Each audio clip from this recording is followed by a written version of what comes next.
Hi, Malley Weber here from Hallowell Clay Works. Just wanted to go over some waxing before we glaze. So essentially, when you get your work back in our studio, it shows magically back up on your shelf, but only if you've written your name on the bottom and we understand where it goes. So you've marked your shelf clearly and you've written your name clearly, then your work generally shows back up. So when it comes time for glazing, we want to glaze something that has been through the bisque kiln. So that means it's been fired at least once. I like to say it's kind of like toasting something. So it's just kind of hardens it enough so that when we apply glaze, that it doesn't dissolve, disintegrate, fall apart. So when you bisque fire something, you're doing it to save you losses later on.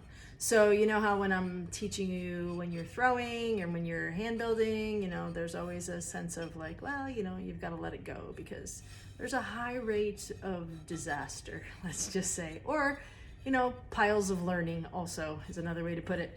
So the bisque firing helps eliminate some of that after the fact. After you've thrown it, after you've finished the whole piece, then we can do some glazing with it. So what you're gonna do is you're gonna pick your piece up. You're gonna take a look at it. Not gonna really hold it by the handle, not a great idea. You can do a little bit of that, but not very much. So we wanna just see where you've marked your name. If you've marked your name, you wanna take a little stilt mark remover. If there's any kind of scratchy anything, you just wanna feel for that and just use this little stilt mark remover and just kind of scratch it off. Now, clay dust, not good for you, no matter which way you slice it, whether it's just dry clay or whether it's fired clay. It's not really something that you want to be breathing. So you want to be careful with this. You don't want to do a whole lot of sanding. So the time for cleanup is at that leather hard stage. It's before you put it on the shelf, before you've decided that I want to have this bisque fired, before you've done the 3,000 year test, or maybe it's the 15,000 year test. So you want to ask yourself, did I clean everything up the way I needed to? So if there's any little burrs or any little sharp edges, you want to make sure they're all attended to so that you don't need to be doing a lot of sanding. So that being said, I'm going to set that there and check this one. Yeah, it feels pretty good. So I did a nice job of burnishing on this bowl. So we're going to add a layer of wax. Now wax is specifically applied in this case because we do dipping in our studio. We're going to use the big glaze buckets, and that's how we apply glazes here. So we want to create a place where there is no glaze. So the way that we do that is we apply a layer of wax. So where I have waxed on this pot, absolutely no glazes. This is a different color clay, so in case you're wondering. So that's what we're doing. So wax burns off in the kiln. So wax will not prevent glaze from running down the side of your pot. And when I talk about running down the side of your pot, what I'm talking about is essentially this. Do you see this? This is 2 layers of glaze, too far down. When they combine, they just run down the side. So it causes all kinds of problems, cracking, breaking, there's sharp edges, kind of a disaster. A disaster on my kiln shelves. And as you know, I like to say, don't up my kiln shelves. Thank you.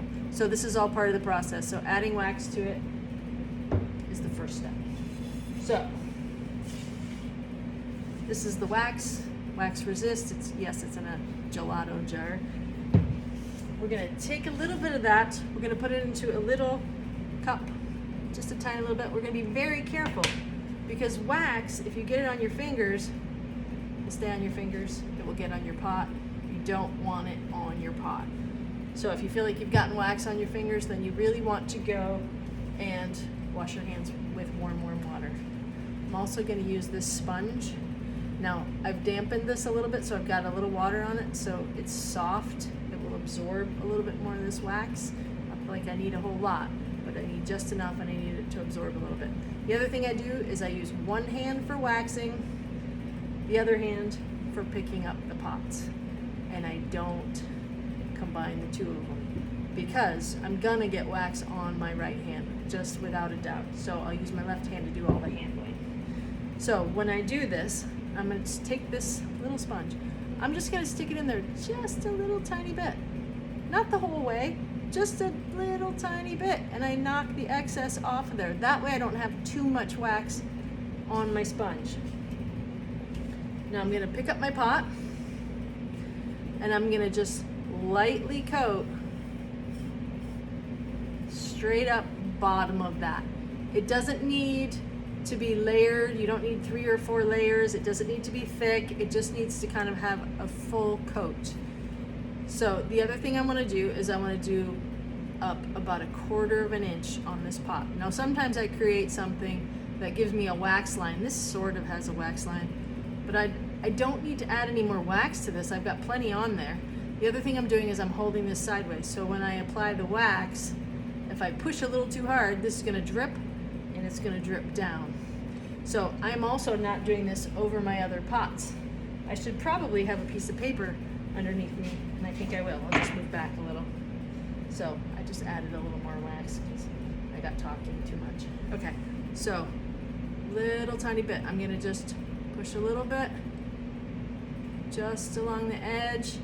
Now if I use a nice firm push on that, I will get a nice neat wax edge. If I'm kind of wimpy and I decide to brush it, then I don't get a nice clean edge. So once I'm done, so that's about up 1/4 of an inch, I'm going to set it down. And I set it upside down so that it dries a little bit. And then I'm going to pick up my next piece with my left hand. And again, this one has a little foot ring on here.